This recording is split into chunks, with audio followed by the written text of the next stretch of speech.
જે summer collection અંદર કોટનની અંદર લીલન ટાઈપનું આપણે જે શર્ટ આવી ગયું છે કોટન લીલન કોટન જે કહે ને ચાલો તમને એક સેમ્પલ બતાવી દઉં. સાઇઝની વાત કરીએ ને તો એમ એલ એક્સેલ અને ડબલ એક્સેલ સુધીની સાઇઝ આવી છે. લીલન એક આ છે,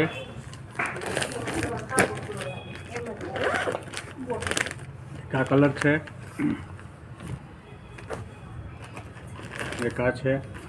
આની અંદર બે કલર આવશે, બ્લેક જો કપડું જો લીલન છે, નજીકથી બતાય.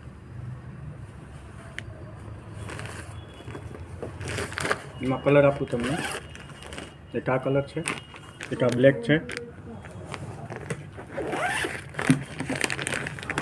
એક આ છે, એક આ છે, એક આ બ્લેક જબરદસ્ત છે. કોડ્રોય કોટન આવશે અને બધું સમરમાં ચાલે ને એવું વસ્તુ છે.